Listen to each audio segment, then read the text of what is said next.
معذرت کے ساتھ اپنی گفتگو کا آغاز جانوروں سے کروں گا۔ آپ نے دیکھا ہوگا کہ کسی جنگل میں یا پہاڑی علاقے میں اگر کسی بندر پہ کوئی مشکل وقت آ جائے یا کوئی انسان بندر کو مار دے یا کوئی بندر جو ہے یہ مارگلا روڈ پہ کسی گاڑی کے نیچے آ جائے تو سارے بندر اکٹھے ہو جاتے ہیں۔ ایک کتا کسی گلی میں بھونکے تو تمام شہر کے کتے جو ہیں جن تک اس کتے کی آواز پہنچتی ہے وہ بھی بھونکنا شروع کر دیتے ہیں۔ ایک کوا مار دیں،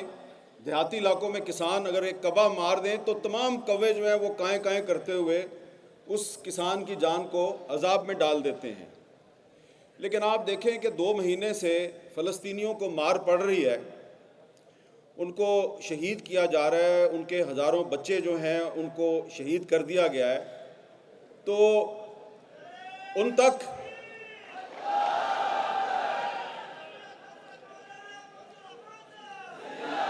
بھائی آپ کی بڑی مہربانی، مجھے صرف 5 منٹ ملے ہیں تو میں نعرہ تکبیر۔ مسلم ممالک ہیں اور جن کی حکومتیں ہیں وہ آپ کو اس کی اجازت نہیں دے رہے۔ آپ ان کی مدد تو کرنا چاہ رہے ہیں لیکن وہ آپ کو اس کی مدد کرنے کی اجازت نہیں دے رہے۔ ابھی ہمارے ایک بہت ہی محترم ساتھی نے یہاں پہ کہا کہ کم از کم غوری میزائل کا رخ ہی اسرائیل کی طرف کر دو۔ بھائی آپ کو پتہ ہونا چاہیے کہ غوری میزائل کا رخ اسرائیل کی طرف کرنے کی کوشش کی تھی ایک آدمی نے، اس کا نام تھا ڈاکٹر عبدالقدیر خان، اور یہ جو بات میں آپ کو بتانے لگا ہوں یہ خود مجھے ڈاکٹر عبدالقدیر خان صاحب نے بتائی۔ میں نے ان سے پوچھا کہ یہ ڈاکٹر صاحب یہ پرویز مشرف کے ساتھ کیا مسئلہ ہے آپ کا، آپ تو ہمارے قومی ہیرو ہیں۔ تو انہوں نے اس کو ایک بہت ناقابل بیان قسم کی گالی دی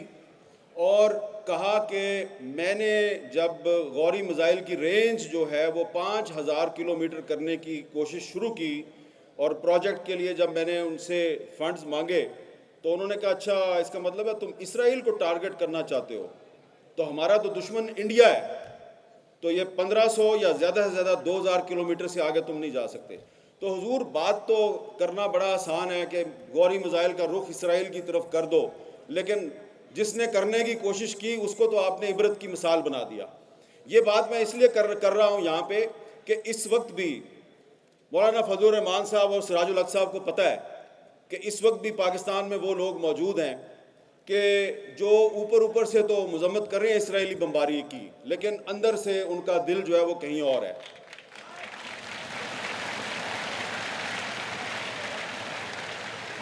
میں کوئی لمبی چوڑی بات نہیں کرنا چاہ رہا، دسمبر کا مہینہ ہے اور دسمبر کا مہینہ اس لیے امپورٹنٹ ہے کہ دسمبر 1931 میں شاعر مشرق علامہ اقبال نے مسجد اقصیٰ کا دورہ کیا۔ مفتی اعظم فلسطین مفتی امین الحسین کی دعوت پر انہوں نے وہاں پہ خطاب کیا تھا مسجد اقصیٰ میں، اور پھر بار بار وہ ایک ہی بات کہتے رہے اپنے ساتھیوں کو، مسلم لیگ کے ساتھیوں کو بھی اور عالم اسلام کے حکمرانوں کو بھی یہ کہتے رہے کہ کبھی امریکہ اور برطانیہ پہ اعتماد نہ کرنا، اور خاص طور پہ انہوں نے مسلمانوں سے کہا کہ فلسطین کے بارے میں جو عرب بادشاہ ہیں ان کے اوپر کبھی اعتبار نہ کرنا، یہ آپ کے جو مفادات ہیں ان کا تحفظ کرنے کے قابل نہیں ہے۔ اور یہ بات آج صحیح سچ ثابت ہو رہی ہے۔ اس وقت میں کسی عرب بادشاہ کا نام نہیں لینا چاہتا کہ وہ تم تو بہت کچھ کر سکتے ہو لیکن تم نہیں کر رہے۔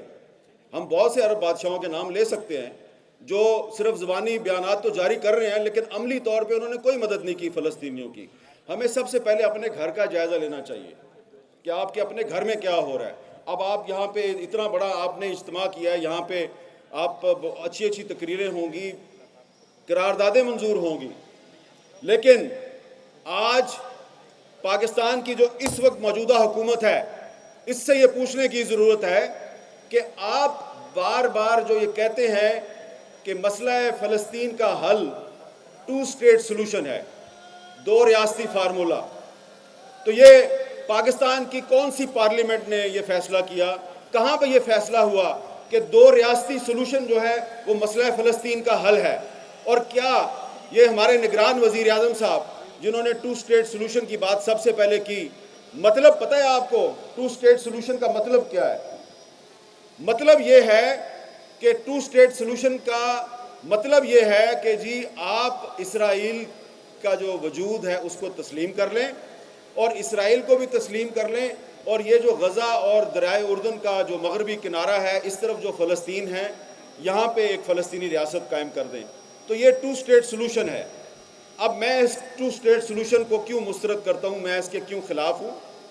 پہلی بات تو یہ ہے کہ پاکستان اسرائیل کو تسلیم نہیں کرتا، اور دوسری بات وہ یہ ہے کہ بانی پاکستان قائد اعظم محمد علی جناح نے 1948 میں جب اسرائیل کو تسلیم کیا گیا تو اس 2 اسٹیٹ سلوشن کو انہوں نے مسترد کر دیا۔ ان کو جب یہ کہا گیا کہ آپ اسرائیل کو تسلیم کریں تو انہوں نے انکار کر دیا، اور قائد اعظم نے خط لکھا امریکی صدر ٹرومین کو، اور اس خط میں یہ کہا کہ اسرائیل ایک ناجائز ریاست ہے، آپ اس کی سپورٹ بند کر دیں۔ تو لہٰذا اگر آج پاکستان کی کوئی حکومت 2 اسٹیٹ سلوشن کو سپورٹ کرتی ہے یا کہتی ہے کہ مسئلہ فلسطین کا حل 2 اسٹیٹ سلوشن ہے، تو اس طرح وہ دراصل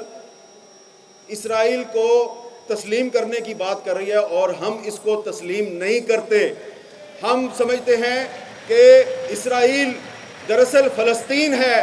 اور پورے کا پورا فلسطین آزاد ہونا چاہیے۔ اب کہا جائے گا کہ یہ تو آپ اقوام متحدہ کی جو قراردادیں ہیں اس کی خلاف ورزی کر رہے ہیں، تو اقوام متحدہ کی ایک قرارداد تو کشمیر کے بارے میں بھی ہے، تو پھر آپ کو جو کشمیر کے بارے میں قرارداد ہے اس کا بھی احترام کرنا چاہیے۔ آپ کشمیر پہ قرارداد کا احترام نہیں کرتے، ہم اسرائیل اور فلسطین پہ اقوام متحدہ کی قرارداد کا احترام نہیں کرتے، اور یہ ایک اعلان کرنا چاہ رہے ہیں۔ آپ کریں گے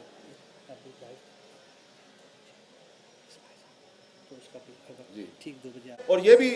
اس میں ایک پورا چیپٹر ہے کہ جو 2 اسٹیٹ سلوشن ہے یہ پاکستان کی پالیسی نہیں ہے۔ نگران وزیر اعظم 2 اسٹیٹ سلوشن کو تسلیم کر سکتا ہے، ہم نہیں کرتے۔ اور ابھی کچھ ہی دیر میں چند سیکنڈ کے بعد حماس کے رہنما اسماعیل ہانیہ صاحب جو ہیں وہ ویڈیو لنک پر آپ کے اس اجتماع سے خطاب کریں گے، اور ہم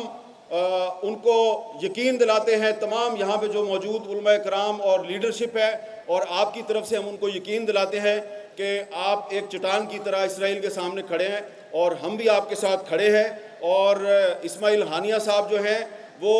یقیناً بہت سے جو مسلم ممالک ہیں ان کی جو حکومتیں ہیں وہ ان کو پسند نہیں کرتی، لیکن تمام مسلم ممالک کے عوام جو ہیں وہ اسماعیل ہانیہ کو اپنا ہیرو سمجھتے ہیں، اور ہم آپ کے ساتھ ہیں۔ ہماری حکومتیں آپ کے ساتھ ہو نہ ہوں، لیکن ہم سب آپ کے ساتھ ہیں، اور اب کچھ ہی دیر میں اسماعیل ہانیہ صاحب جو ہیں وہ آپ کے سامنے جلوہ افروز ہوں گے۔ بہت بہت شکریہ۔